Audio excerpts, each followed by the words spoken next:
प्रदेश से होना बहुत जरूरी है।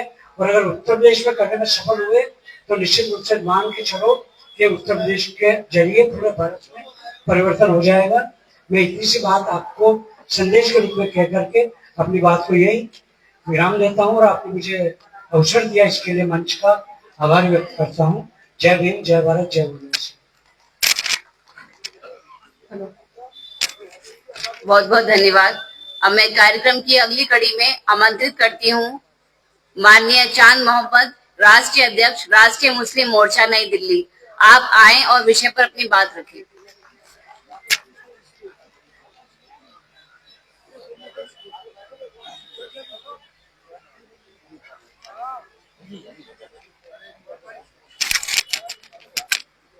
अस्सलाम वालेकुम। जय मुल्लीवासी साथियों, पूरे उत्तर प्रदेश के 18 मंडल में वामसेव भारत मुक्ति मोर्चा का कार्यकर्ता मंडल स्तरीय कार्यकर्ता सम्मेलन लगातार चल रहा है और उसी कड़ी में मेरठ मंडल का कार्यकर्ता सम्मेलन आज गाजियाबाद में हो रहा है। साथियों, इस कार्यकर्ता सम्मेलन में 4 अहम मुद्दे रखे गए हैं, जिसमें तीसरे नंबर का मुद्दा है भारत के मुसलमानों पे धार्मिक आधार पे हो रही हिंसक घटनाएं, मॉब लिंचिंग, फर्जी लव जिहाद, फर्जी गौकशी के नाम पर मुसलमानों एवं अन्य जातियों पर जाति एवं धार्मिक आधार पे हो रही हत्याओं के पीछे मनुवादी विचारधारा का षड्यंत्र छिपा हुआ है, एक गंभीर मंथन। साथियों, आज हम आप गौर करें 21वीं सदी के इस दौर में जिस मुल्क में जमहूरियत और दस्तूर की नींव डॉक्टर बाबा साहब अम्बेडकर ने 26 जनवरी 1950 को रखी और जिस मकसद के लिए भारत का आईन लिखा गया, दस्तूर लिखा गया, शायद वो मकसद आज अगर इस दौर में हम आप गौर करें, तमाम ऐसे वाकयात भारत के मुख्तलिफ इलाकों में दबे कुचले मजलूमों के साथ, ओबीसी, एससी, एसटी माइनॉरिटी के साथ लगातार घट रही है। और इन घट रही घटनाओं के पीछे जो मनुवादी व्यवस्था ने इस कदर अपनी जड़ें भारत में जमा लिया है, इसलिए मैं 2 लाइनों के साथ आगे की बातें रखना चाहता हूं कि आज के मौजूदा हालात को देखकर हम ये बात कहने के लिए मजबूर हैं कि साजिशे शहर में मुजरिम के सिवा कोई नहीं, साजिशे शहर में मुजरिम के सिवा कोई नहीं। आजकल वही खतरे में है जिसका गुनाह कोई नहीं, जिसका गुनाह कोई नहीं। आज भारत के जो दबे कुचले मजलूम ओबीसी, एससी, एसटी माइनॉरिटी के लोग हैं, आज ऐसे तमाम बेगुनाह लोगों पे जो अन्याय अत्याचार हो रहे हैं, कभी फर्जी गौकशी के नाम पर भारत के मुख्तलिफ इलाकों में आए दिन मुसलमानों की मॉब लिंचिंग की जाती है, कभी पहलू खान, कभी इकलाक, तो कभी जुनैद और नासिर जैसे नौजवान हरियाणा के भिवानी में उनके ही बोलेरो गाड़ी में जिंदा जलाने का काम आरएसएस और बजरंग दल के गुंडे करते हैं। इसके अलावा अगर हम आप गौर करें तो फर्जी लव जिहाद के मामला खड़े करके मुस्लिम नौजवानों को फांसने का सिलसिला और बेरहमी के साथ उनकी हत्या करने का सिलसिला भारत के मुख्तलिफ इलाकों में आए दिन हो रहा है। और अब तो सिर्फ मुसलमान होने के नाम पर भारत के अलग अलग हिस्सों में मुसलमानों की आए दिन हत्याएं होती है। अगर हम आप गौर करें तो आज से 10 महीने पहले महाराष्ट्र में 60 साल का बुजुर्ग जईफ अपने बेटी से मिलने के लिए ट्रेन में सफर में होता है। सिर्फ मुसलमान होने के नाते उस बुजुर्ग जईफ की चलती ट्रेन में मॉब लिंचिंग की जाती है। और 2 साल पहले अगर हम एक वाकया पे नजर डालें तो आरपीएफ का कांस्टेबल चलती ट्रेन में एक मुस्लिम फैमिली का बेरहमी के साथ पिस्टल निकालता है, कत्ल करने का काम करता है। तो साथियों, अगर हम गौर करें कि जिस आरपीएफ के कांस्टेबल ने पिस्टल निकाला और बेरहमी के साथ चलती ट्रेन में सफर कर रहे उस मुस्लिम फैमिली की बेरहमी के साथ हत्या कर दी, वह आरपीएफ का जो कांस्टेबल था साथियों, मेंटल डिसऑर्डर का शिकार नहीं था। जो चलती ट्रेन में मुस्लिम फैमिली की हत्या किया, वो मेंटल डिसऑर्डर का शिकार नहीं था। शायद मेंटल डिसऑर्डर का शिकार होता तो मेंटल हॉस्पिटल में होता, शायद मेंटल डिसऑर्डर का शिकार होता तो ऑन ड्यूटी नहीं होता, बल्कि आरएसएस के क्रिमिनल आइडियोलॉजी का शिकार था। और इस क्रिमिनल आइडियोलॉजी की वजह से भारत के मुख्तलिफ इलाकों में ओबीसी, एससी, एसटी, माइनॉरिटी के लोगों की हत्याएं होती है। ऐसा सिर्फ भारत के मुसलमानों के साथ नहीं हो रहा है, बल्कि आपको याद होगा राजस्थान में जालौर में इंद्र कुमार मेघवाल नाम के बच्चे को सिर्फ इस बात के लिए पीट पीट कर हत्या कर दी गई, उसने स्कूल के बरामदे में रखे हुए मिट्टी के घड़े से पानी निकाल कर पी लिया था। ये उस मासूम से बच्चे का अधिकार था, अपराध नहीं था, जुर्म नहीं था। थोड़ी देर के लिए हम आप बैठे हुए लोग अपने दिल पे पत्थर रखते अगर इस तरह की घटना को अंजाम देने वाला आदमी पागल होता, अनपढ़ होता, जाहिल होता, गंवार होता। अपने दिल पे पत्थर रखते, अपने आप को दिलासा दिलाने की कोशिश करते, लेकिन वो अनपढ़ नहीं था, जाहिल नहीं था, पागल नहीं था, गंवार नहीं था, बल्कि उसी स्कूल का हेडमास्टर था। हमारे लोग कहते पढ़ने लिखने के बाद सोच बदल गई जाती है। ये कैसे मनुवादी सोच के लोग हैं जिनकी 2500 साल से आज तक सोच नहीं बदली, और आज इन तमाम वारदात को देखकर हम ये बात कहने के लिए मजबूर है कि 21वीं सदी के इस दौर में संविधान होने के बावजूद, 75 साल का एक लंबा दौर गुजर जाने के बावजूद, जानवरों का तो सिविलाइजेशन हुआ, लेकिन इंसानों का सिविलाइजेशन आज तक नहीं हो पाया। जानवर इंसानों की गोदी में, गाड़ी में बैठकर चल सकते, सफर कर सकते और उसकी थाली से खाना खा सकते, लेकिन इंसान इंसान को छू नहीं सकता। ये मनुवादी व्यवस्था और विचारधारा का रिजल्ट भारत में दिखाई दे रहा है। आज हम आप गौर करें, पार्लियामेंट के अंदर कभी 370 हटाया जाता, कभी सीए, कभी एनआरसी, कभी एनपीआर लाया जाता, कभी वक्फ संशोधन विधेयक 2025 पे कानून बनाकर वक्फ की प्रॉपर्टी को कब्जा करने का षड्यंत्र और साजिश किया जाता। तो साथियों, पार्लियामेंट के अंदर अगर हम आप गौर करें तो भारत के संविधान को नजरअंदाज करके आए दिन ये मनुवादी पार्टियां, मनुवादी सरकारें कानून बनाने का काम कर रही है।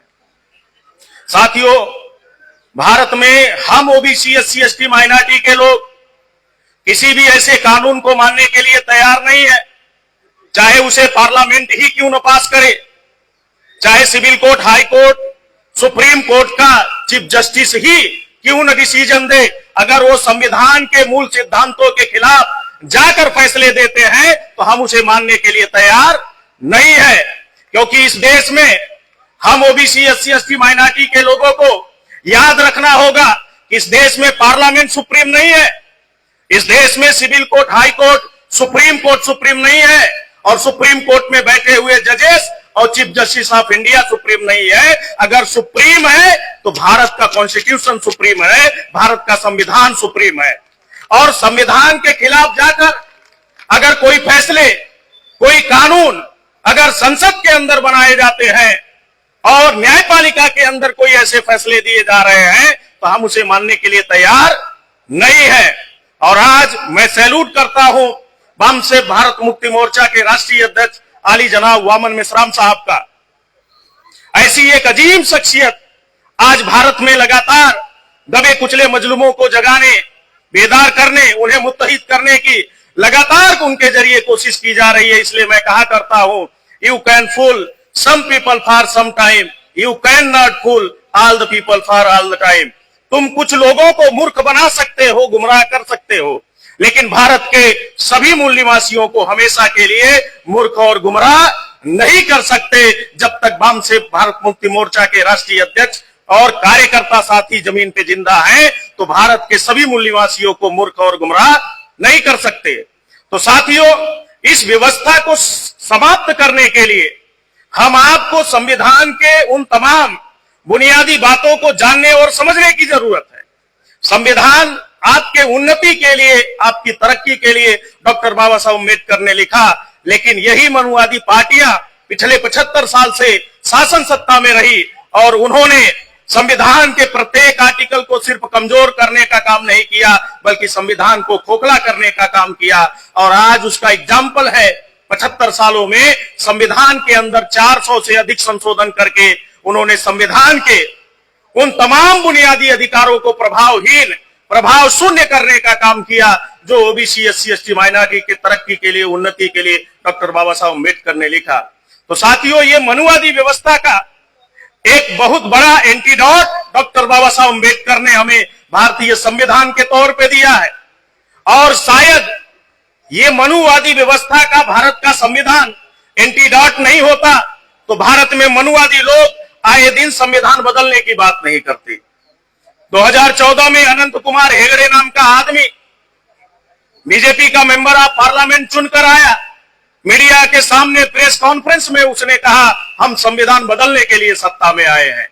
दोबारा उसने 2024 में हरियाणा में पानीपत में उसने बयान दिया कि अगर 400 पार सीटें देते हैं तो हम संविधान बदलने का काम करेंगे। यही गाजियाबाद से 300-400 किलोमीटर की दूरी पे अलीगढ़ है। अलीगढ़ में मधु मिश्रा नाम की एक बीजेपी की महिला प्रकोष्ठ की कार्यकर्ता ब्राह्मण जाति के सम्मेलन में ये बात रखते हुए कहा कि जिनके पुरखे हमारे पुरखों के कभी जूते साफ किया करते थे, आज संविधान की वजह से कुर्सियों पर बैठकर हमें आदेश दिया करते हैं। साथियों, प्रयागराज से सटा हुआ एक डिस्ट्रिक्ट है चित्रकूट। एक वहां आदमी है जो काना नहीं है, वहां एक आदमी है जो काना नहीं है, दोनों आंख का अंधा है, उसका नाम रामभद्राचार्य है। वो भी कहता है संविधान बदलना चाहिए। तो साथियों, इस देश में मनुवादी संविधान क्यों बदलना चाहते? तो साथियों, डॉक्टर बाबा साहब अम्बेडकर का लिखा गया संविधान गैर बराबरी का एंटीडोट है, गैर बराबरी के खिलाफ है, जुल्म और नाइंसाफी के खिलाफ है और इस देश में हर उस सोच और फिक्र और विचारधारा के खिलाफ है जो इंसानों को गुलाम बनाने वाली सोच और फिक्र और विचारधारा भारत में है। उसके खिलाफ भारत का संविधान है। इसलिए 75 साल से मनुवादी पार्टियों ने संविधान को लागू नहीं होने दिया और आज यही वजह है कि भारत में अक्सरियत की आबादी भारत का संविधान होने के बावजूद बड़े पैमाने पे जुल्म और नाइंसाफी की आज शिकार बना ली गई है। तो भारत के मुसलमानों को और ओबीसी, एससी, एसटी, माइनॉरिटी के साथियों को भारत के आईन को पढ़ना चाहिए। ये बैठे हुए बड़ी तादाद में हमारे कौम के मुस्लिम भाई बैठे हैं। मैं हर मीटिंग में एक सवाल पूछता हूं कि क्या जिस संविधान की नींव 26 जनवरी 1950 को रखी गई, 75 साल का एक दौर, एक सफर गुजर चुका है, क्या उस भारत के आईन को आपने पढ़ा, मुताला किया? पढ़ा क्या आप लोगों ने? ये थोड़ा कठिन सवाल है, थोड़ा आसान सवाल पूछते। क्या उस 75 साल पहले लागू हुए भारत के संविधान को आपने देखा क्या? आपने पढ़ा नहीं, आपने देखा नहीं, वो संविधान बदलने की बात कर रहे हैं। साथियों, भारत का संविधान हम ओबीसी, एससी, एसटी, माइनॉरिटी के लिए उतना ही महत्वपूर्ण है जैसे पूरे पृथ्वी का सेफगार्ड ओजोन परत है। जिस दिन ओजोन परत नष्ट हो जाएगा उस दिन पृथ्वी से जीवन का अस्तित्व हमेशा के लिए समाप्त हो जाएगा। उसी तरह से ओबीसी, एससी, एसटी, माइनॉरिटी का सेफगार्ड यानी सुरक्षा कवच भारत का संविधान है। अगर भारत का संविधान हम आपका सुरक्षा कवच है तो उसकी रक्षा करना, उसकी सुरक्षा करना हम आपकी जिम्मेदारी है और इस दिशा में अगर हम आप पहल करेंगे तो तब्दीली आएगी। नहीं तो यही हश्र होगा कि हम ही को कातिल कहेगी दुनिया, हमारा ही कत्लेआम होगा, हम ही कुएं खोदते फिरेंगे और हम ही पे पानी हराम होगा। अगर यही जहनियत रहेगी इस दुनिया की, अगर यही जहनियत रहेगी इस दुनिया की, तो ना इस सदी में कोई अब्दुल हमीद होगा, ना कोई अब्दुल कलाम होगा। तो साथियों, ये हम उन पुरखों की संतानें हैं जो गोरे अंग्रेजों के खिलाफ सबसे बड़ी जंगे आजादी में कुर्बानी देने वाले उन पुरखों की औलादे हैं, संतानें हैं। तो इस देश में जुल्म और नाइंसाफी के खिलाफ भारत के आईन के दायरे में रहकर और वंशे भारत मुक्ति मोर्चा के नेतृत्व में हम आपको खड़े होकर अपने अधिकारों की लड़ाई लड़ने की जरूरत है। आज भारत में हिंदू मुसलमान के नाम पर, कांग्रेस बीजेपी के नाम पर, साथियों, एक साजिश का शिकार बनाया गया है भारत के बहुसंख्य ओबीसी, एससी, एसटी, माइनॉरिटी के लोगों को। उस साजिश से निकलने की जरूरत है और भारत में एक तीसरी शक्ति का, ताकत का उदय हो गया है, वो वामसेक भारत मुक्ति मोर्चा का। साथियों, आरएसएस कैडर बेस्ड संगठन है। कैडर बेस्ड संगठन को अगर आप रोकना चाहते हो तो काउंटर कैडर बेस्ड संगठन देश में खड़ा करना होगा। और आज ओबीसी, एससी, एसटी, माइनॉरिटी का कैडर बेस्ड संगठन वाहिद कोई कैडर बेस्ड संगठन है देश भर में तो वामसेक भारत मुक्ति मोर्चा है। साथियों, आरएसएस एक आइडियोलॉजिकल संगठन है, वैचारिक संगठन है। आइडियोलॉजी की काट आइडियोलॉजी है, विचारधारा की काट विचारधारा है, वेपन नहीं है, हथियार नहीं है। किसी जुल्म और नाइंसाफी की विचारधारा को खत्म करना चाहते हैं तो हम आपको के पास वो अजीम विचारधारा है अल्लाह के रसूल सल्लल्लाहु अलैहि वसल्लम की और भारत की सरजमी पे बुद्धा की, फूले की, साहू की, अंबेडकर की, मां फातिमा शेख और अब्दुल उस्मान शेख की विचारधारा है। हमें उसे जरिया बनाने की जरूरत है और जुल्म और नाइंसाफी की सोच, फिक्र और विचारधारा को जड़ से समाप्त करने की दिशा में कोशिश करने की जरूरत है। और तीसरी ताकत आज खड़ी हो गई है। आपको इस बात का महसूस हो या ना हो, जब सीए एनआरसी, मोटा भाई छोटा भाई दिन रात जो है लगे हुए थे तो भारत में कोई भी राजनीतिक संगठन सामने नहीं आया। एक वाहिद संगठन वामसेक भारत मुक्ति मोर्चा के राष्ट्रीय अध्यक्ष 29 जनवरी 2020 को साथियों सीए एनआरसी के मसले पे भारत बंद करने का काम किया और यह कहते हुए भारत बंद का ऐलान किया कि अगर एक बाप की जायज औलाद है सीए एनआरसी करने वाले लोग तो हम भी चाहते हैं 100% भारत में सीए एनआरसी हो, लेकिन कागज के आधार पे नहीं। कागज तो खो सकता है, गुम हो सकता है। हम भी चाहते हैं जो हजारों साल की घुसपैठिए हैं वो भारत से बाहर जाने चाहिए। कागज के आधार पे नागरिकता तय करने के बजाय डीएनए के आधार पे नागरिकता तय करो, हम तैयार हैं। और मेश्राम साहब ने कहा भारत के मुसलमानों को तो घबराने की जरूरत नहीं है।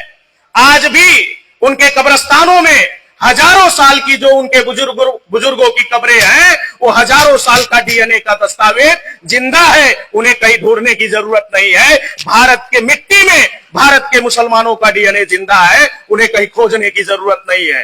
तो आने वाले दिनों में अगर ये व्यवस्था बदलेगी तो इस देश में नागरिकता तय करने का आधार कागज नहीं होगा बल्कि डीएनए होगा।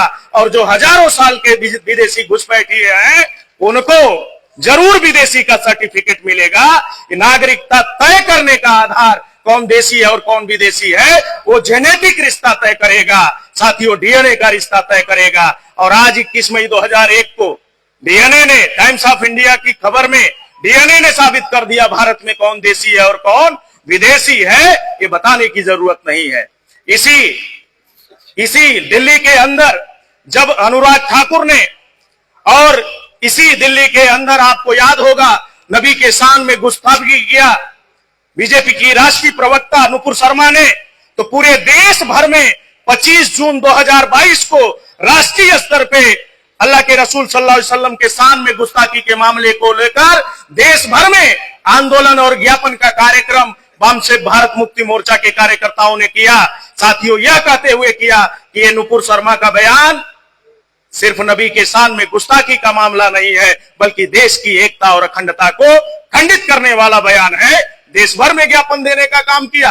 और जब जुनैद और नासिर के साथ घटना घटी हरियाणा में तो साथियों पूरे देश भर में उस मॉब लिंचिंग के खिलाफ आंदोलन करने का काम किया गया। साथियों, आपको याद हो या ना हो 6 अक्टूबर 2022 को 10 ओबीसी, एससी, एसटी, माइनॉरिटी के मुद्दों के साथ आज भारत में जो तीसरी ताकत है 4.5 लाख लोगों के साथ मेश्राम साहब ने आरएसएस के हेडक्वार्टर का घेराव करने का काम किया। पुलिस कमिश्नर ने परमिशन नहीं दी, नागपुर बेंच की हाई कोर्ट ने परमिशन नहीं दी। मेश्राम साहब ने कहा ये अभिव्यक्ति के आजादी का आर्टिकल 19 का अधिकार हमारे बाप डॉक्टर बाबा साहब अम्बेडकर ने दिया। बोलने की आजादी और अपने हक के लिए आवाज उठाने की आजादी हाई कोर्ट और जो है नागपुर के कमिश्नर छीन नहीं सकते, सुप्रीम कोर्ट और पार्लियामेंट नहीं छीन सकती। उसके खिलाफ सबसे बड़ा मोर्चा साथियों नागपुर की सरजमी पे 4.5 लाख लोगों का निकाला और उसमें 10 मुद्दे शामिल थे। पहले नंबर का मुद्दा था ये देश नरेंद्र मोदी नहीं चला रहा है बल्कि मोहन भागवत चला रहा है। दूसरे नंबर का मुद्दा शामिल था कि ये जनता के वोटों से चुन के नहीं आ रहे हैं, बल्कि ईवीएम में घोटाला करके ईवीएम के नाजायज सरकार है। तीसरे नंबर का मुद्दा था इस देश में सभी जातियों की जाति आधारित जनगणना की जाए और उनकी आबादी के मुताबिक उनको भागीदारी दिया जाए। चौथे नंबर का मुद्दा था गोधरा में 11 ब्राह्मणों ने बिल्किस बानो के साथ दरिंदगी की। उन दरिंदे ब्राह्मणों को गुजरात हाईकोर्ट का जो मनुवादी चीफ जस्टिस था उसने छोड़ने का काम किया। उन्हें दोबारा जेल में डाला जाए और फांसी की सजा दी जाए। इन मुद्दों के साथ आंदोलन आरएसएस के हेडक्वार्टर का घेराव किया। उसके 2 महीने बाद सुप्रीम कोर्ट ने दोबारा ऑर्डर निकाला, उन 11 ब्राह्मणों को जेल में डालने का काम किया। तो साथियों, इस देश में एक तीसरी ताकत खड़ी हो गई है। हम आपको पहचानने की जरूरत है और इस कारवां से जुड़ने की जरूरत है और इसे कामयाब बनाने की जरूरत है। किसी शायर ने बखूब कहा है कि गर वसूलों पर आंच आए तो टकराना जरूरी है। गर वसूलों पर आंच आए तो टकराना जरूरी है। जिंदा है तो जिंदा नजर आना जरूरी है। चे गुवेरा एक क्रांतिकारी है, दार्शनिक है। वो कहा करते हैं कि कुछ लोग इस खौफ से जंगे मैदान में नहीं उतरे कहीं हमें मौत ना आ जाए। तो साथियों, वो आगे कहते कि कब्रिस्तानों में हमने ऐसे लोगों की भी कब्रें देखी है। कब्रिस्तानों में हमने ऐसे लोगों की भी कब्रें देखी है जो इस खौफ से मैदान में नहीं उतरे कहीं हमें मौत ना आ जाए। मौत बरहक है, वो आएगी। हर जानदार इंसान को और हर जानदार चीज को मौत का मजा चखना है। जन्म ही मृत्यु का कारण है। तो साथियों, इस बात को हम आपको समझने की जरूरत है। जिस मकसद के लिए हम आपको दुनिया में खुदा ने पैदा किया और जिस मकसद के लिए हम उन तमाम मसावात के मानने वाले और मसावात की लड़ाई लड़ने वाले महापुरुषों को मानते हैं, उनके उस उद्देश्य और मकसद को पूरा करने के लिए हमें जान की भी बाजी लगानी पड़ेगी तो लगाएंगे, लेकिन ये लड़ाई लड़ी जाएगी। आखिरी बात कह के मैं अपनी बात खत्म करूंगा साथियों, कि सूरज निकलता है, कितने वक्त तक उरूज पे रहता है? 5 से 7 मिनट तक, उसके बाद जवाल शुरू हो जाता है। बशर्ते हम आप भी कोशिश करें तो जुल्म और नाइंसाफी का जो ये सिस्टम है, ये जो व्यवस्था है, उसका भी जवाल होना शुरू हो जाएगा। और मैं यहां बैठे मुस्लिम साथियों को अपील करना चाहता हूं कि वामसे भारत मुक्ति मोर्चा के कारवां से जुड़िए और इस देश में जो ओबीसी SC ST माइनॉरिटी के लोग हैं, जिन्हें आपस में जो उनकी ऐतिहासिक सच्चाई है, डीएनए के आधार पे हम भाई हैं, भारत के मूल निवासी है, इस बात का एहसास कराने का काम भारत में कोई तंजीम, कोई संगठन करता है तो वाहिद तंजीम है वामसे भारत मुक्ति मोर्चा। मेश्राम साहब कहा करते कि जैसे सबका मालिक एक है तो सबका दुश्मन भी एक है। और हम ही बैठे हुए ओबीसी SC ST माइनॉरिटी के लोग भारत के मूल निवासी है। इसलिए मैं कहा करता हूं कि शेरनी की नस्लें कभी सियार पैदा नहीं करती, शेरनी की नस्लें कभी सियार पैदा नहीं करती। हम मूल निवासियों की माए कभी गद्दार पैदा नहीं करती। आज इस देश की संपत्ति को लूट कर भागने वाले जो लुटेरे हैं, कोई नीरव मोदी है, कोई सुशील मोदी है, कोई मेहुल चौकसी है, कोई विजय माल्या है और ढेर सारे मित्रों के मित्र हैं।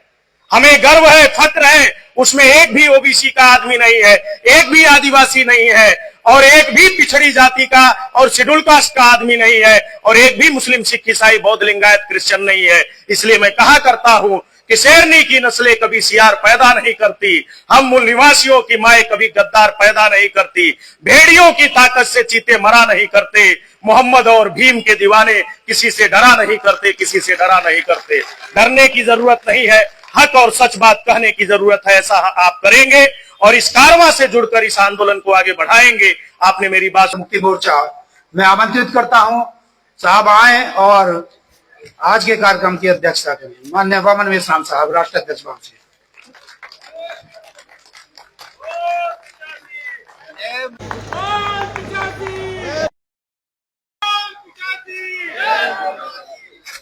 हेलो साथियों, आज वामसेफ एवं भारत मुक्ति मोर्चा के द्वारा मंडल स्तरीय सम्मेलन का आयोजन किया गया है और आप सभी लोग यहाँ पर शायद फरीदनगर में आप सभी लोग उपस्थित है। इस मंडल स्तरीय कार्यक्रम में सम्मेलन में तमाम विषय चर्चा करने के लिए रखे गए हैं। एक विषय है ईवीएम आधुनिक भारत में मूल निवासी बहुजन SC ST OBC और माइनॉरिटी की सभी समस्याओं की जननी है, एक चिंतन। दूसरा विषय है उत्तर प्रदेश सरकार द्वारा 50 से कम बच्चों वाले विद्यालयों का मर्जिन व सुप्रीम कोर्ट द्वारा टेट परीक्षा अनिवार्य करना संविधान के अनुच्छेद 21A का और RT अधिनियम 2009 का उल्लंघन है, गंभीर चर्चा। तीसरा विषय है भारत के मुसलमानों पर धार्मिक आधार पर हो रही हिंसक घटनाएं, मॉब लिंचिंग, फर्जी लव जिहाद, फर्जी गोकशी के नाम पर मुसलमानों एवं अन्य जातियों पर जाति एवं धार्मिक आधार पर हो रही हत्याओं के पीछे मनुवादी षड्यंत्र है, गंभीर चिंतन। ये तीसरा विषय हो गया। चौथा विषय है चलो गांव की ओर के अभियान का 100% अमल करना, राष्ट्रव्यापी जन आंदोलन का निर्माण करने के लिए अनिवार्य पूर्व शर्त है, एक विचार मंथन। ऐसे 4 विषय आज यहाँ चर्चा करने के लिए रखे गए हैं। सभी साथियों, सभी विषयों पर कुछ महत्वपूर्ण बातें मैं आप लोगों के सामने रखना चाहता हूं। साथियों, आज देश का प्रधानमंत्री नरेंद्र मोदी है और नरेंद्र मोदी ओबीसी जातियों से संबंधित व्यक्ति है। ये हम लोगों को ठीक से जानना और समझना होगा कि आरएसएस के लोगों का संगठन बनाने का काम ब्राह्मणों ने किया और अब 100 साल पूरे हो रहे, 25-100 साल पूरे हो, तो 100 साल से इस काम को करने के लिए ब्राह्मणों ने जिंदगियां कुर्बान की। ब्राह्मणों ने जिंदगियां कुर्बान की। ब्राह्मणों ने जिंदगियां कुर्बान की, मगर ब्राह्मण प्रधानमंत्री नहीं बना पा रहे। नहीं समझ में आ रहा? आरएसएस को बनाने का काम ब्राह्मणों ने किया, 100 साल से कर रहे। भाजपा को भी बनाने का काम ब्राह्मणों ने किया और इसके लिए जिंदगियां कुर्बान की। 100 साल ब्राह्मणों ने जिंदगी कुर्बान करने के बाद केंद्र में सत्ता और प्रधानमंत्री बनाने का समय आया तो नरेंद्र मोदी नाम के ओबीसी को प्रधानमंत्री बनाना पड़ा, ब्राह्मण के बजाय। कोई तो मजबूरी रही हो, बेवजह आदमी ऐसा काम नहीं करता है। कोई तो निश्चित रूप से जो बात हमारे लोगों की समझ में नहीं आ रही है, जो मेरे समझ में आती है, जो साधारण लोगों की समझ में नहीं आती है, वो मेरे समझ में आती है। इसलिए मैं आप लोगों को समझाने के लिए जो बात मैं समझ चुका हूं, आपके दिमाग में पहले मैं सवाल डाल रहा कि जिन्होंने 100 साल तक इतना बड़ा संगठन बनाने के लिए जिंदगियां कुर्बान की, वो लोग जब प्रधानमंत्री बनाने का मामला आया तो एक ओबीसी को प्रधानमंत्री बनाना पड़ा। निश्चित रूप से कोई मजबूरी है। तो ये मजबूरी क्या है? ये मजबूरी निश्चित रूप से कांग्रेस के लोगों ने पैदा की हुई, ऐसा तो लग नहीं रहा। कांग्रेस से तो बीजेपी वाले डर नहीं रहे। कांग्रेस से नहीं डर लग रहा है बीजेपी वालों। कांग्रेस से डरा होता तो फिर कांग्रेस के ही तो विरोध में दिल्ली में सत्ता में आए, तो कांग्रेस को खत्म करके ही आ गए। तो कांग्रेस को खत्म करके अगर आ गए तो कांग्रेस से डरने की क्या जरूरत है? तो निश्चित रूप से उनको ऐसा डर लग रहा है, और ये डर की वजह है। ये डर की क्या वजह है? देश, हमारा देश जो है भारत, इसमें 36 स्टेट है। हो सकता है कुछ पढ़े लिखे लोगों को मालूम हो, सभी लोगों को तो मालूम नहीं होता है। अब ये पढ़ा लिखा लड़का है तो इसको तो मालूम होगा। बहुत सारे लोगों को उत्तर प्रदेश ही भारत लगता है, बहुत सारे लोगों को कहीं किसी किसी को तो अपना गांव ही देश लगता है। जैसे उसकी जानकारी, जैसी उसकी समझदारी है, उसके अनुसार ही वो सोचता है। तो साथियों, ये देश जो है ये बहुत बड़ा देश है, 36 राज्यों का, उसमें 32 स्टेट में हमारा संगठन है। 36 स्टेट में 769 जिले, 769 जिले 36 स्टेट में, उसमें 32 स्टेट में हमारा संगठन है। 36 में 32 स्टेट में हमारा संगठन है और 625 जिलों में संगठन है। आरएसएस के विरोध में सबसे ज्यादा बयान कांग्रेस के लोग देते रहते, मगर कांग्रेस के लोगों ने कभी आरएसएस के हेडक्वार्टर को नागपुर में जाकर घेरने का काम किया, ऐसी औकात तो कांग्रेस वालों ने कभी नहीं दिखाई।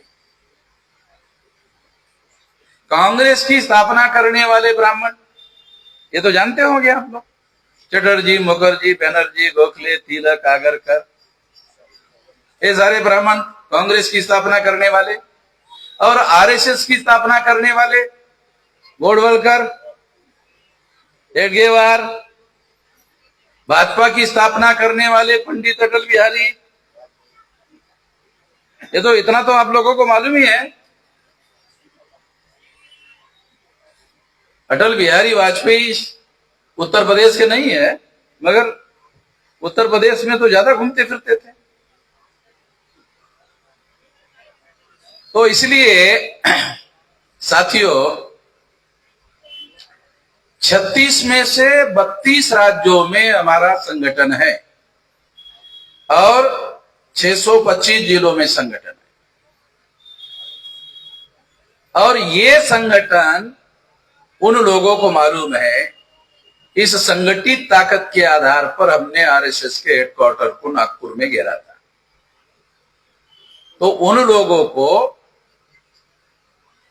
हम लोगों का डर लगता है।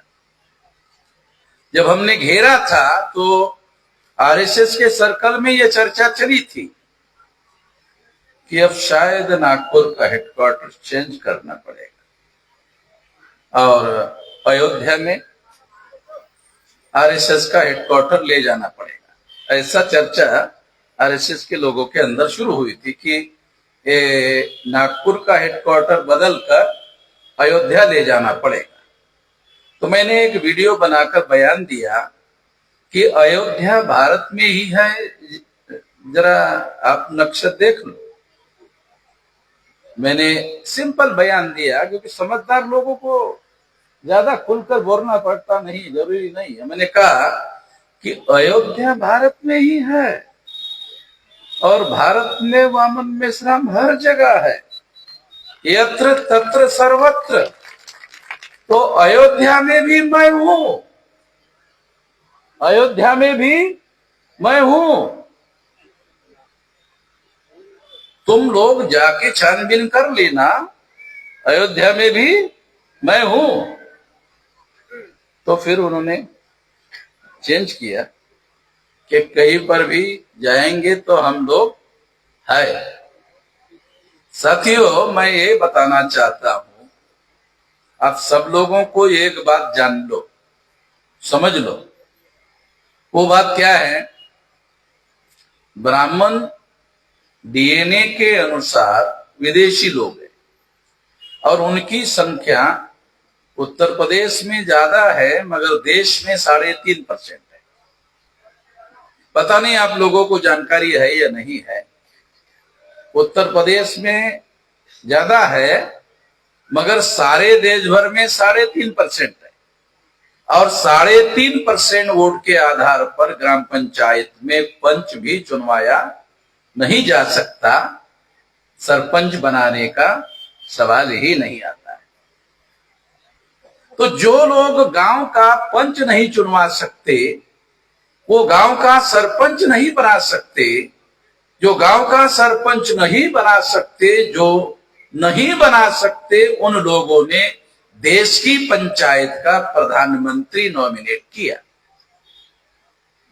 ये सोचने वाली बात,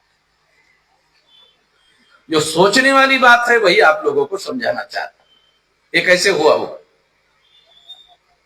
शेड्यूल कास्ट के लोग, जिसको ब्राह्मण धर्म के लोगों ने, जिसे आप लोग SC ST OBC के लोग नासमझी की वजह से हिंदू धर्म कहते हो, ध्यान रखो।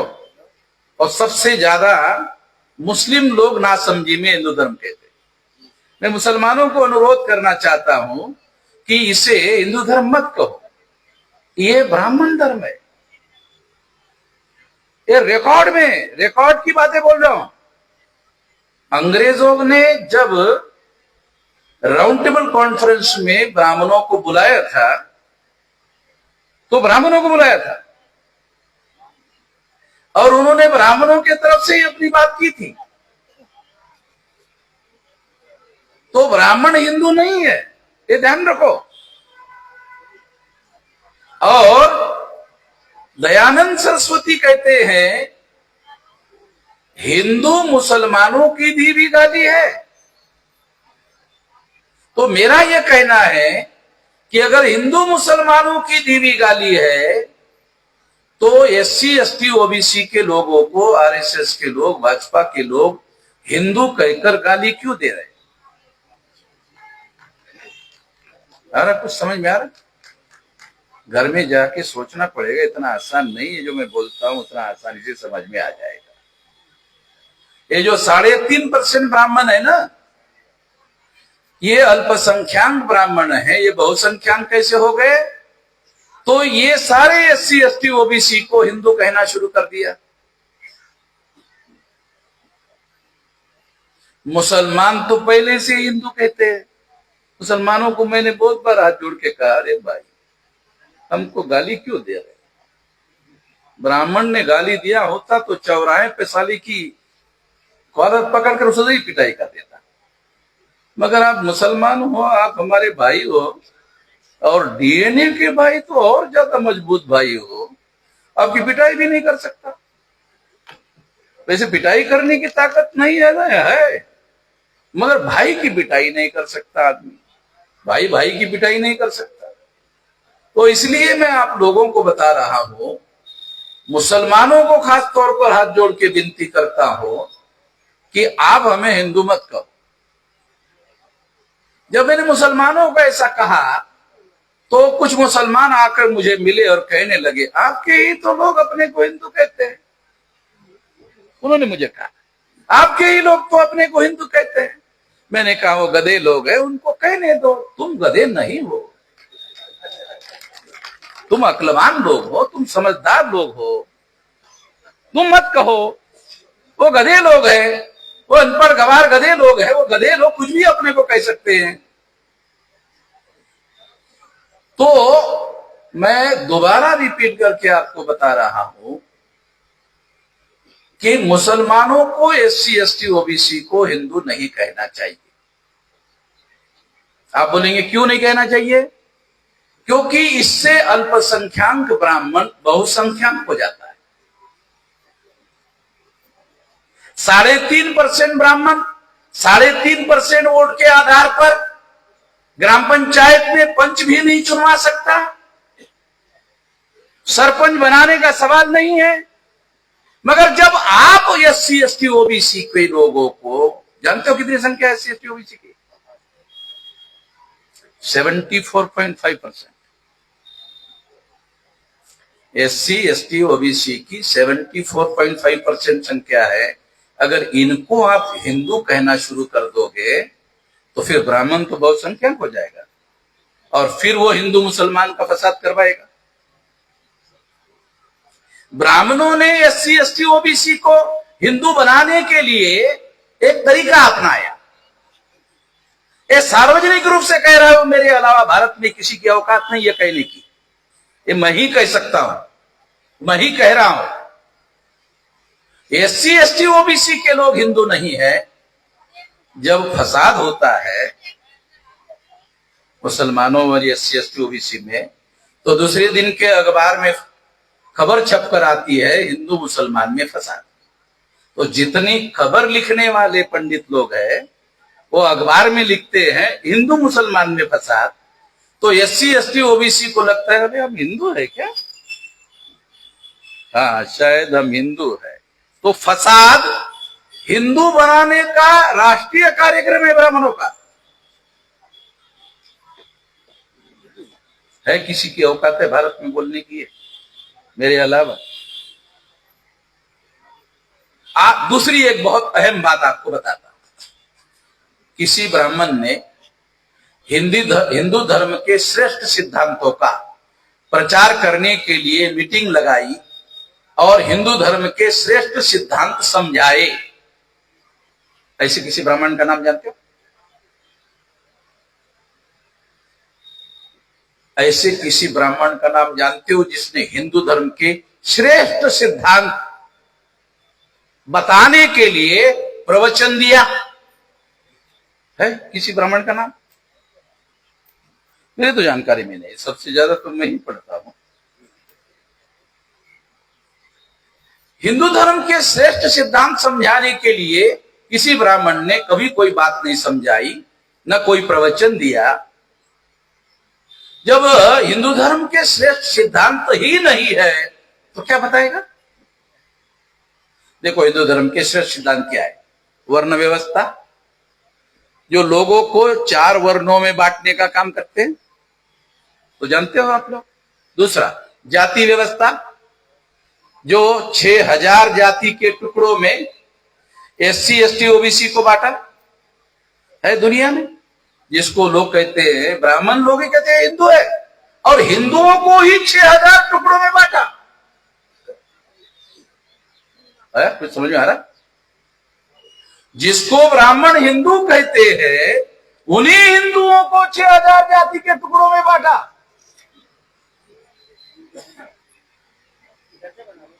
तो 6000 जाति के टुकड़ों में जिन लोगों ने हम लोगों को बांटा, 6000 जाति के टुकड़ों में बांटा, वो हमारे मित्र तो नहीं हो सकते है? हमारे मित्र तो नहीं हो सकते।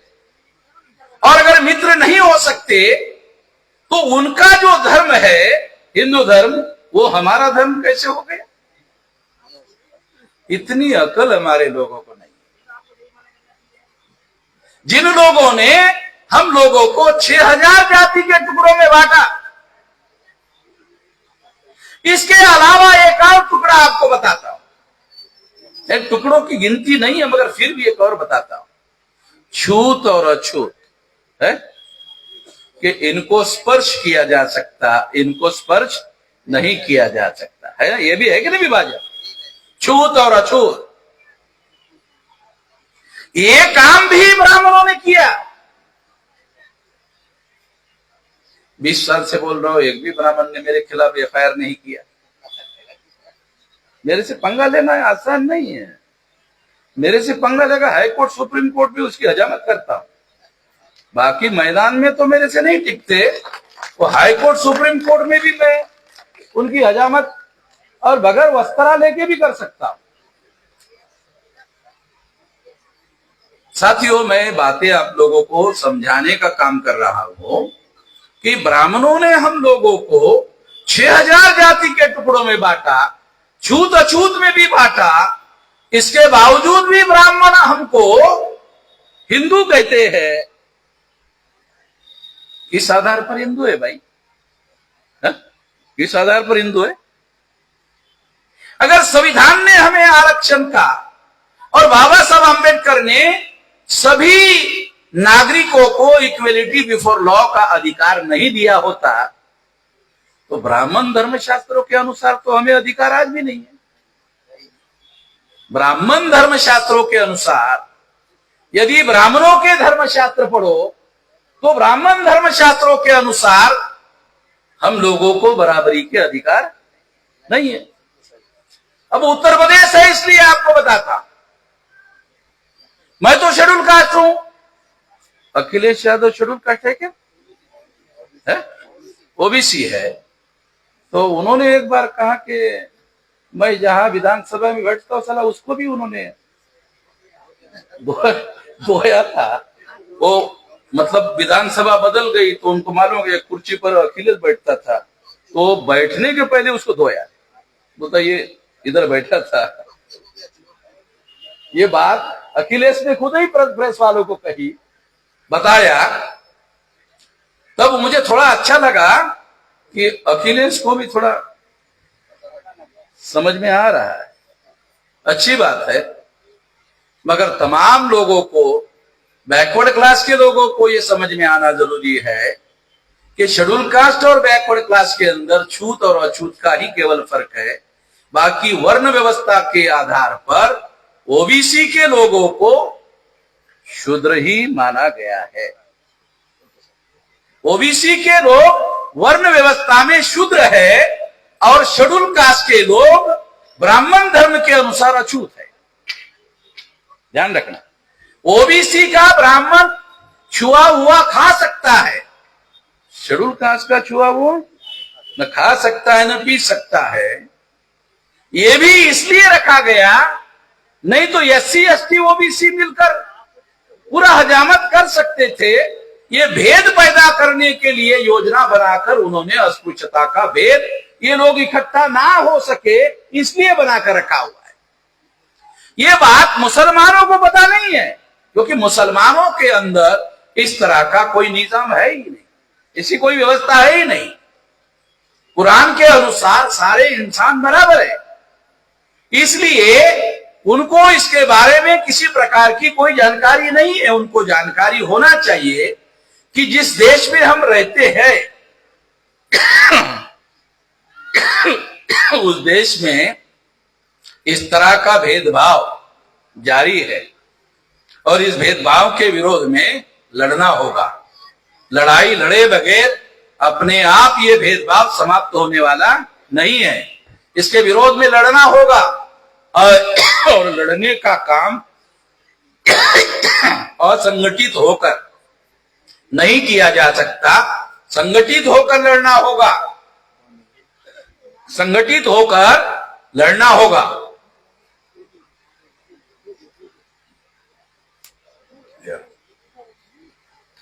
तो इसलिए साथियों, हम लोगों ने योजना बनाकर ये सारा का सारा प्लान बनाया है कि 6000 जाति के लोगों को इकट्ठा करने का प्लान हमने बनाया। आप लोगों को याद होगा, आप लोग उत्तर प्रदेश के लोग हैं इसलिए खास बात आपको याद दिलाता। क्या आप लोगों को यह पता है कि 84 में बहुजन समाज पार्टी बनी और उसके बाद मायावती 207 सीटें चुनवाकर पूर्ण बहुमत से मुख्यमंत्री बनी। तो उत्तर प्रदेश की बात है। 403 विधानसभा में 207 सीटें चुनाव जीतकर मायावती मुख्यमंत्री पूर्ण बहुमत से बनी। उसके बाद ईवीएम आया। कितने यूपी के लोगों को पता है? तारीख भी तो मालूम होना चाहिए ना, कौन से समय में कौन सी चीज आई। मायावती पूर्ण बहुमत से मुख्यमंत्री बनाने के बाद ईवीएम को लाया गया और ईवीएम को इसलिए लाया गया ताकि ईवीएम के द्वारा वोट चोरी करवाकर उनको जैसी चाहे वैसी सरकार बनवाई जा सके, ये योजना बनाकर उन्होंने किया। इसलिए हम लोग इसके विरोध में भी लड़ाई लड़ रहे हैं कि ये जो ईवीएम है, ये ईवीएम योजना बनाकर, क्योंकि हमारे लोगों की संख्या 100 में 85 है, इसको वो कम नहीं कर सकते। जब संख्या ही 85 है तो वोट भी 85 है।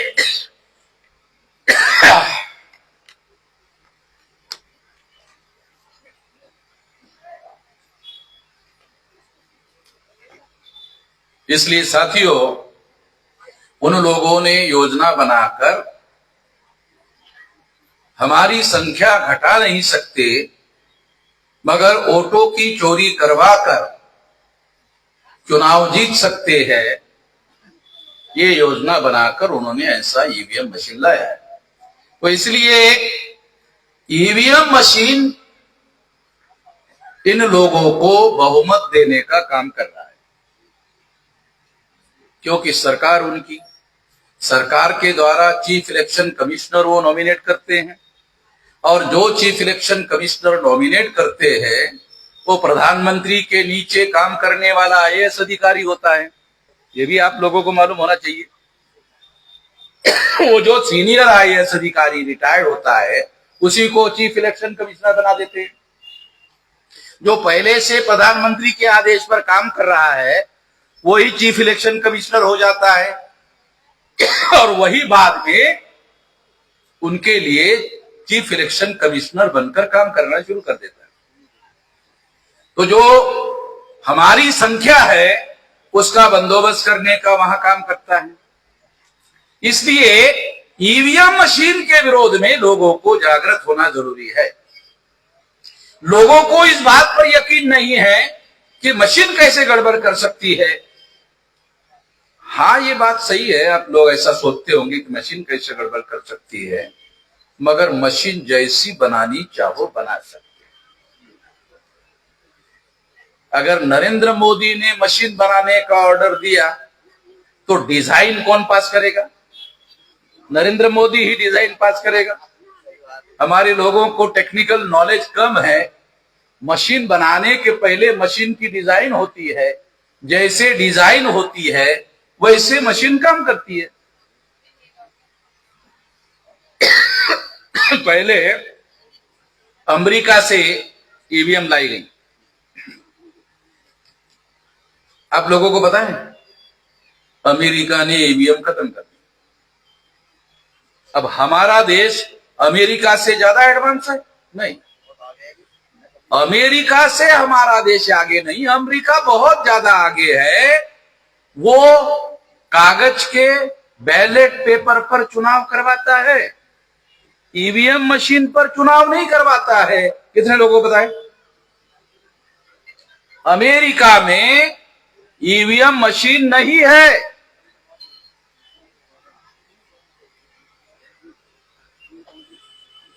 तो फिर भारत में क्यों है?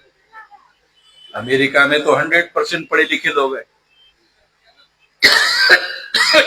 मैं अमेरिका गया, फिर मैंने देखा लोगों के घरों में हर एक के घर में कंप्यूटर है। वो कंप्यूटर में बैठे के काम करते हैं, ऑफिस में जाए बगैर घर में ही काम करते हैं। तो वहां कंप्यूटराइजेशन हो गया है, हमारे यहां नहीं हुआ है। तो इसका मतलब है 80% से ज्यादा प्रजा अभी कंप्यूटर के बारे में टेक्नोलॉजी नहीं जानते हैं। जब नहीं जानते हैं तो उस देश में कंप्यूटर के आधार पर ईवीएम मशीन जो डिजाइन की गई है उस पर चुनाव नहीं करना चाहिए था। अमेरिका में जानकार लोग हैं तो भी ईवीएम पर नहीं हो रहा है। वहां 100% जानकार लोग हैं फिर भी ईवीएम पर चुनाव नहीं हो रहा है। इंडिया में 80% से ज्यादा लोग कंप्यूटर टेक्नोलॉजी नहीं जानते हैं, फिर भी हमारे देश में कंप्यूटर की टेक्नोलॉजी चुनाव में इस्तेमाल की जा रही है। इसकी विशेषता क्या है? ये मशीन के अंदर ही अंदर घोटाला करता है, मशीन के बाहर लोगों को पता ही नहीं चलता। सारा घोटाला अंदर ही अंदर होता है और अंदर कुछ पता नहीं चलता है अंदर क्या हो रहा है। इसलिए साथियों, ये हम लोगों को रद्द करना होगा। ये अभियान हम सारे देश भर में चला रहे और इसके जगह बैलेट पेपर लाया जाना चाहिए। इसके लिए हम लोगों को समझा भी रहे हैं और आंदोलन भी कर रहे हैं। दूसरी बात है,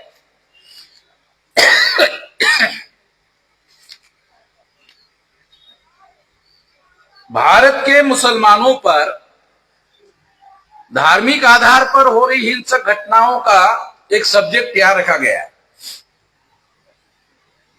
ये एक तरीका है। वो तरीका क्या है कि अगर ब्राह्मण 3.5% है, अगर SC ST OBC के लोगों को हिंदू बनाना है तो हिंदू मुसलमानों के नाम पर फसाद करवा दो। कुछ भी समझाए बगैर प्रतिक्रिया में SC ST OBC को हिंदू बनाया जा सकता है। उनको ब्राह्मण धर्म के किसी धर्म ग्रंथ का नाम भी पता नहीं है और वो हिंदू बन जाता है। ब्राह्मण धर्म क्या है? वर्ण धर्म है, जाति धर्म है, अस्पृश्यता मानने वाला धर्म है, 6000 टुकड़ों में बांटने वाला धर्म है और ये लोगों को अधिकार ना देने वाला भी है। शेड्यूल कास्ट और शेड्यूल ट्राइब के लोगों को रिजर्वेशन है। 75 साल हो गए, 100% इंप्लीमेंटेशन नहीं हुआ। 131 मेंबर पार्लियामेंट चुनकर जाते हैं शेड्यूल कास्ट शेड्यूल ट्राइब के। कितने लोगों को पता है? शेड्यूल कास्ट शेड्यूल ट्राइब के 131 मेंबर पार्लियामेंट रिजर्व सीट पर चुनकर जाते हैं। उनको पार्लियामेंट में बोलने भी नहीं देते है। पता 131 मेंबर पार्लियामेंट है SC ST के, उनको पार्लियामेंट में बोलने भी नहीं देते। क्यों? क्योंकि वो कांग्रेस के द्वारा नॉमिनेटेड है, बीजेपी के द्वारा नॉमिनेटेड है। बाबा साहब आंबेडकर कहा करते थे, हमें नॉमिनेटेड मेंबरशिप नहीं चाहिए, हमें इलेक्टेड मेंबरशिप चाहिए। और इसीलिए बाबा साहब आंबेडकर ने उनापेट का विरोध किया, इसीलिए उसको डिनाउंस किया था। इसीलिए राउंड टेबल कॉन्फ्रेंस में गांधी जी के साथ झगड़ा किया था और कहा था कि हमारे लोगों को सेपरेट इलेक्टेड दिया जाए। सेपरेट इलेक्टेड का क्या मतलब है? शेड्यूल कास्ट के लोगों को शेड्यूल कास्ट का कैंडिडेट चुनने दिया जाए, शेड्यूल ट्राइब के लोगों को शेड्यूल ट्राइब का कैंडिडेट चुनने दिया जाए, ओबीसी के लोगों को ओबीसी का कैंडिडेट चुनने दिया जाए, माइनॉरिटी के लोगों को माइनॉरिटी का कैंडिडेट चुनने दिया जाए। तो रियल रिप्रेजेंटेशन चुनकर जाएगा, वो उसी समाज का आदमी चुनकर जाएगा और पार्लियामेंट में बोलेगा। मगर ये व्यवस्था नहीं होने दी गई और इस तरह से इसे खत्म कर दिया गया और हमारे लोगों को रियल रिप्रेजेंटेशन के अधिकार से वंचित कर दिया गया। आज शेड्यूल कास्ट शेड्यूल ट्राइब के 131 मेंबर पार्लियामेंट है, वो या तो कांग्रेस की तरफ से चुनकर गए हैं, वो या तो बीजेपी की तरफ से चुनकर गए हैं। बीजेपी और कांग्रेस में समानता क्या है? दोनों पार्टियां ब्राह्मणों की, दोनों पार्टी के लोग शेड्यूल कास्ट शेड्यूल ट्राइब के मेंबर पार्लियामेंट को पार्लियामेंट में बोलने नहीं देते। आप लोगों को लगता है अरे हमारे मेंबर पार्लियामेंट में गए हैं, बोलते क्यों नहीं है? बोलते क्यों नहीं है? अगर किसी ने बोलने की हिमाकत की तो उसके विरोध में डिसिप्लिनरी एक्शन करके उसको निकाल दिया जाता है। तो ये व्यवस्था हम लोगों को बदलना होगा और शेड्यूल कास्ट और शेड्यूल ट्राइब के लोगों को बाबा साहब आंबेडकर ने जो सेपरेट इलेक्टेड की डिमांड की थी, हम लोगों को सेपरेट इलेक्टेड के दिशा में आगे बढ़ना होगा ताकि रियल रिप्रेजेंटेशन के लोगों को चुनकर लाना होगा। तभी जाकर हम लोगों की समस्याओं का समाधान हो सकता है। मगर वो लोग क्या कर रहे हैं? मुसलमानों से SC ST OBC को झगड़ा लगा रहे हैं और झगड़ा लगने से क्या होता है? SC ST OBC हिंदू बन जाता है। हिंदू बनने से कोई अधिकार मिलता नहीं है। बाबा साहब आम्बेडकर ने SC ST OBC को SC ST OBC के नाम पर संविधान में अधिकार दिए हैं। कितने लोगों को पता है हिंदू के नाम पर अधिकार नहीं है? शेड्यूल कास्ट शेड्यूल ट्राइब के लोगों को, कितने लोगों को पता है कि हिंदू के नाम पर अधिकार नहीं है? जैसे ही SC ST OBC हिंदू होता है, ब्राह्मण का राजा जाता है, ब्राह्मण का राजा जाता है, ब्राह्मण ताकतवर हो जाता है। और ब्राह्मण के ताकतवर होते ही, ब्राह्मण शक्तिशाली होते ही हमारी समस्याओं का समाधान होने के बजाय और ज्यादा अन्याय बढ़ना शुरू हो जाता है। ये सारी बातें बाबा साहब आम्बेडकर ने world Gandhian Congress to untouchable नाम के किताब में बाकायदा लिख कर रखी हुई है। हमारे लोगों को किताब का नाम भी पता नहीं है। इसलिए साथियों, हमें अपने लोगों को, सही लोगों को नुमाइंदे बनाना है, तो आने वाले समय में हम लोगों को SC ST OBC माइनॉरिटी के लोगों का सारे देश भर में एक विशाल संगठन खड़ा करना होगा और सभी लोगों को मिलजुल कर लड़ना होगा। आज OBC की संख्या 52% है, मगर ब्राह्मण लोग उनकी गिनती करने के लिए तैयार नहीं है। पता है आप लोगों को? OBC की संख्या 52% है, मगर उसकी गिनती करने के लिए भी तैयार नहीं।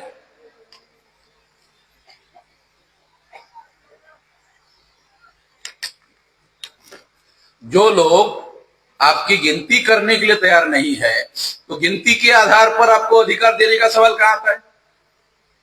जब आपको गिनने के लिए तैयार नहीं है, तो गिनती के आधार पर आपको जो अधिकार देने का मामला है वो सवाल ही नहीं है।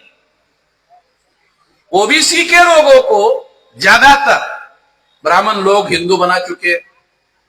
हिंदू बनाने की वजह से क्या हो रहा है? OBC की गिनती भी नहीं हो रही है, अधिकार देने का सवाल ही नहीं है। OBC के लोगों को इसी बात का नशा है कि हमने फसाद में 10 मुसलमान मारे, 20 मुसलमान मारे। उनको इसी बात की खुशी है कि हमने फसाद हुआ था तो उसमें 10 मुसलमान मारे, 12 मुसलमान मारे। उनको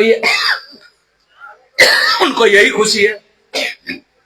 इसलिए साथियों, मैं बहुत ज्यादा गला खराब होने की वजह से शॉर्ट में आप लोगों को बात कर रहा हूं, तो मैं आप लोगों को यही अनुरोध करना चाहूंगा कि हमारा अपना संगठन बनाना चाहिए।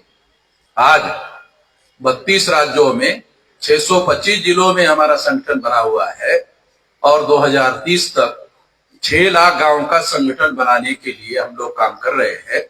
तो आप लोगों को 6 लाख गांव का संगठन बनाने के लिए जो हमारा एक अभियान चल रहा है, चलो गांव की ओर, तो आप लोग चलो गांव की ओर के दिशा में गांव में जाकर संगठन बनाओ और गांव के लोगों को भी जागृत करके संगठित करो।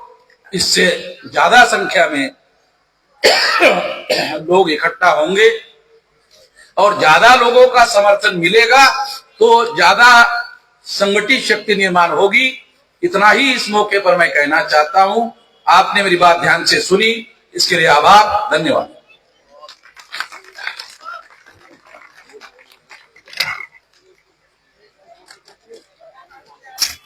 धन्यवाद माननीय वामन मेश्राम।